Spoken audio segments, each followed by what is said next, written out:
So, I have a confession to make. I never grew up with a sense of humor. I was rather serious, silent, somber as a child, which was great for my parents. I did what I was told. I never got in trouble. I was pretty boring. Thankfully, though, I've progressed some since then. For the last couple of decades, I've been watching a lot of episodes of Friends, Arrested Development, and now I've actually learned the secret to comedy. So, do you guys want to know what the secret to comedy is? Yes. Go for it. So, the secret to comedy is to learn to see how ridiculous life is. You see this comedic approach in practice all the time. When you watch Alec Baldwin playing the most powerful man and leader of the free world on Saturday Night Live, to hearing Jerry Seinfeld joking about the mundane, asking what's the deal with brunch or something like that, to God when you tell him your plans. Amen. I'm kind of joking about that. I'm sorry. God wouldn't do that. I have but God wouldn't. But I think you're getting my point, right? We are a strange people who do a lot of peculiar things. And humor is oftentimes just a lot of poking fun at the ridiculous things we've tried to take seriously. Now, before you go off seeing the world with this new lens, with this new superpower of comedic wit and insight, I must warn you. Seeing the folly, the madness, the meaninglessness in this world, in everything you do and you see, it may drive you to depression, despair, and utter hopelessness. Real comedy for me. The line between comedy and tragedy is a subtle. And this has been a familiar road for me. Before I became the funny guy you see before you, Come on. I met melancholy early in this journey of life. As a child, you see, I've lived a quiet, lonely, yet well-behaved life, and being these three things has not merited me many friends, shockingly. And the one friend that actually stuck around was a donkey. And I'm not being figurative, trying to avoid saying that he was butthead. Though I've had a few of those really friends as well. He was a donkey, gray and fluffy, pink ears, black mane, and a long tail held on by a drawing pin. And he lived in a gloomy, boggy place deep in the 100-acre woods. Yes, my friend was a cartoon donkey named Eddie. And as I watched the many adventures of Winnie the Pooh, there was an uncanny, unintentional bond which I formed with this world. He was unlike any of the other zany cast of characters there, or the rest of my Saturday morning programming. I understood him. I knew how it felt to be going nowhere fast, stuck in one place, doing the same menial tasks every day. I knew what it was like to be an outsider looking in, or just some insignificant, inconsequential, peripheral character to everyone else's own essential lives. I empathized with him when it came to feeling completely out of place, relating to no one, and being stuck with the constant feeling that nothing good will ever happen. He felt like a familiar, forlorn friend who, even though he wasn't real, would frequently share with me in my sorrow. So it shouldn't be much of a surprise that when I went to travel deeper into my faith journey, I would find familiarity in a new friend named Solomon. Ironically, it was the book of Ecclesiastes is where I would start my first forays into the Bible, and it is here I want to take you today. So, who of you actually started their faith journey in Ecclesiastes? No one? Yeah. Is Ecclesiastes one of your favorite books in the Bible? One, well, for the rest of you, I hope to convince you today. What I hope to convince you of today is how the book of Ecclesiastes is for everyone. Non-believers, believers, and disillusioned believers. A lot of unbelievers. They don't believe Christianity has anything to offer them. Oftentimes, they cannot connect to the words and the ideas we try to communicate because they're either obscure or weird, or because they think they know what we mean by them already. I mean, why would they want to be washed in the blood of the Lamb? Doesn't sound weird if you don't know the context. Or why would they want to die to have a new life? They already have one. Why would they want to live? This can go on and on. But I think if we try to think about where they are coming from, maybe we'd see how we may need to change the way we communicate to them. Not saying that we need to simplify things or change the gospel message, but what many Christians may not know is that the wisdom literature was a tradition common in the ancient Near East. So just as you find Near Eastern creation accounts with similar elements to the account we find in Genesis, there are also available tomes of wisdom literature, not of the Bible we know and love. And many of these may have even predated ours. How dare they? But knowing this, our biblical creation account may have been written the way it was as a response to the numerous Near Eastern accounts, and the wisdom literature of the Bible may have done similar. This was Israel speaking in terms comparable to other nations, so to provide an access point to show our God's superiority. In 1 Kings 10:23-24, we find that all the earth was seeking the presence of Solomon to hear the wisdom which God had put in his heart.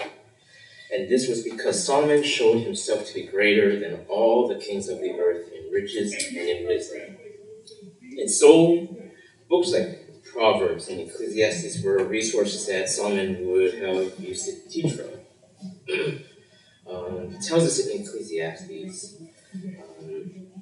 I set my mind to seek and explore by wisdom concerning all that has been done under heaven, and all that my eyes desired, I did not refuse them. I did not withhold my heart from any pleasure, for my heart was pleased because of all my labor, and this was my reward for all my labor. Thus I considered all my activities which my hands had done, and the labor which I had exerted, and behold, all was vanity, striving after the wind, and there was no profit under the sun. What we see from Solomon here and throughout the book is an approach to understanding life. It's an attempt to finding meaning and fulfillment in the things we do, as anyone with a mind and a means to would.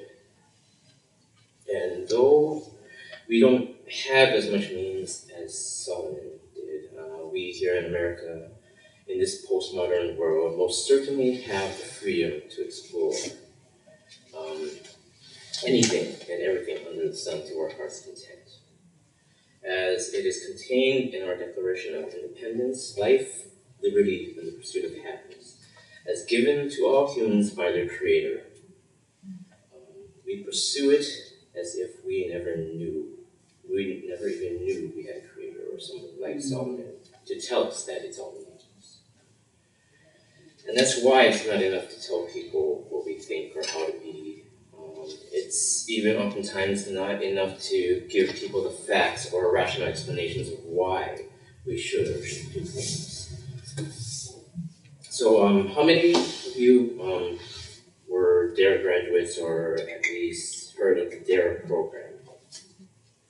Yes, you guys. Okay, and for you, how many of you believed it was a good thing? Okay. Most of you guys said you about it.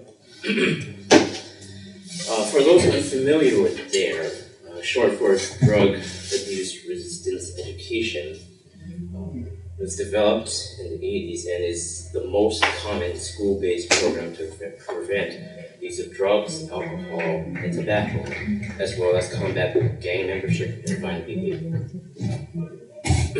Students who entered the program signed a pledge not to use drugs or join gangs and were informed by local police officers about the dangers of recreational drugs and such in an interactive in-school curriculum.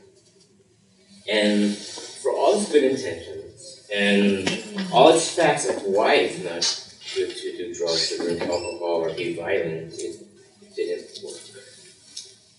And that's 75% of our nation's school districts, and more than 52 nations around the world. Millions and millions of children were enrolled in a program that actually did more harm than good, as a study found that those who took part in the DARE program were more likely to be smoking and drinking by the 11th grade.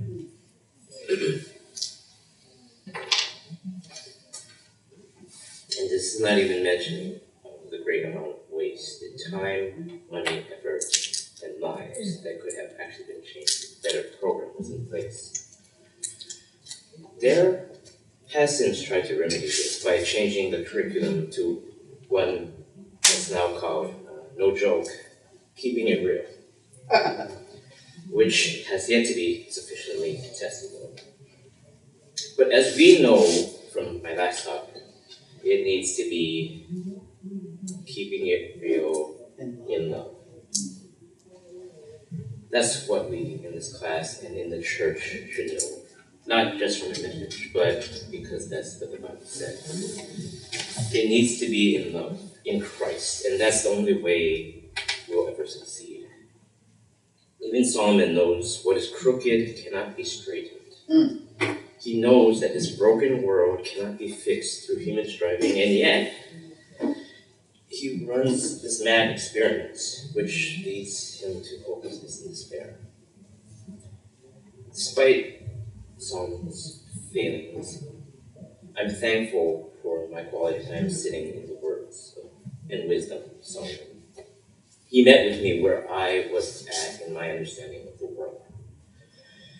He was my access point to seeking to know and love God with all of my heart, my soul, my mind, my strength.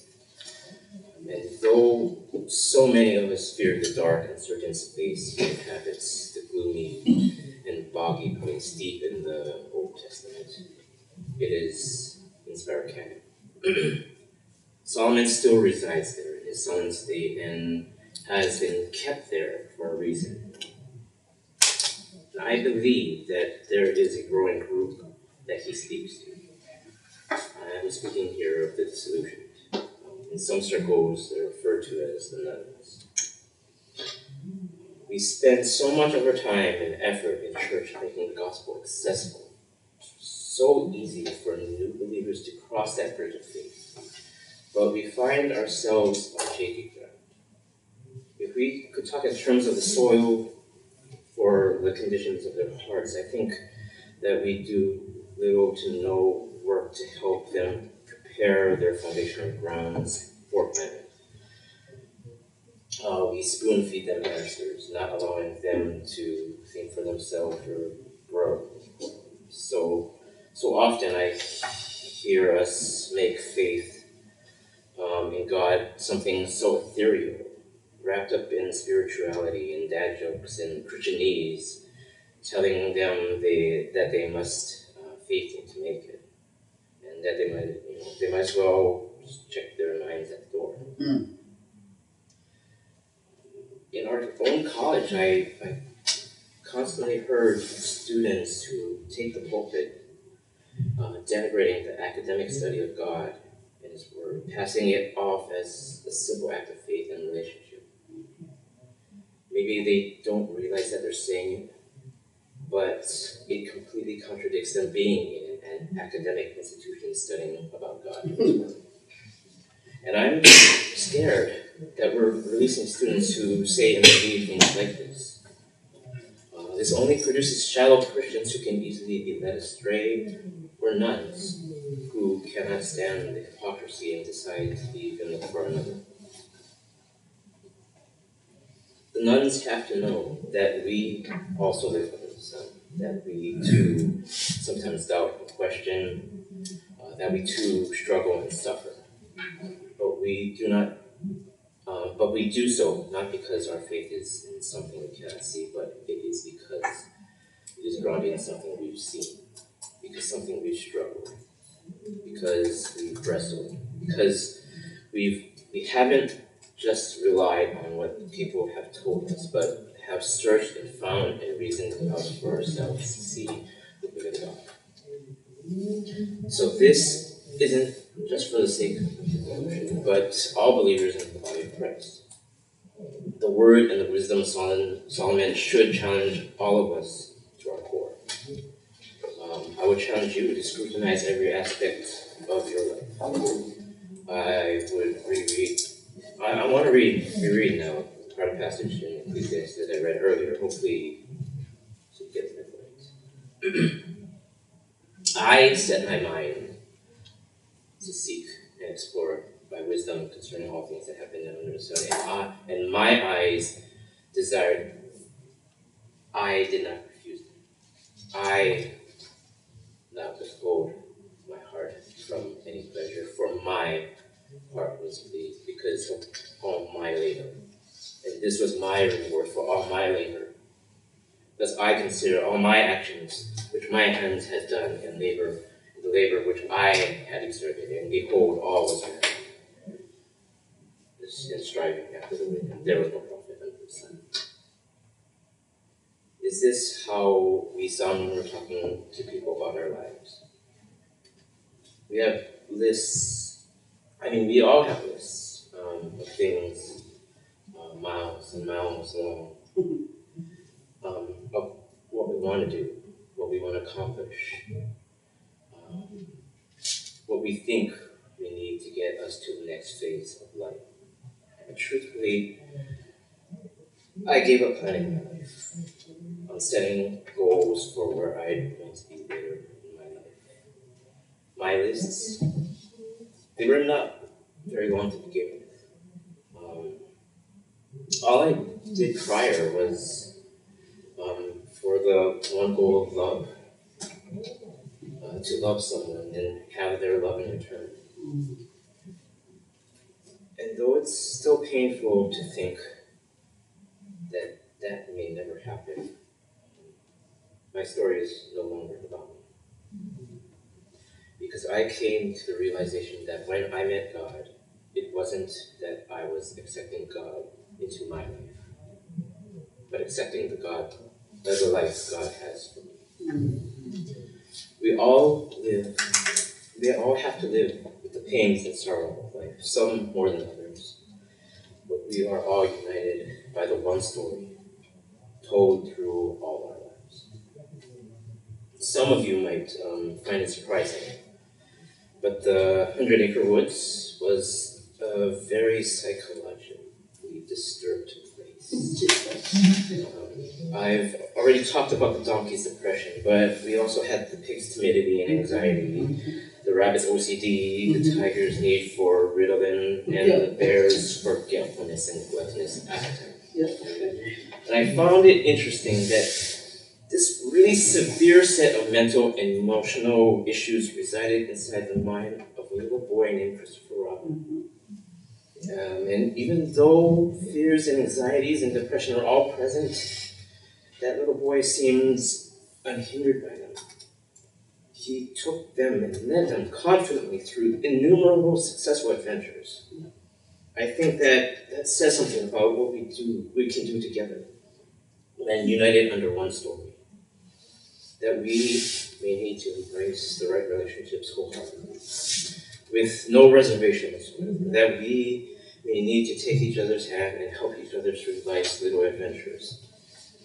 And just maybe if we do, hope will endure and everything will seem possible once again. Thank you.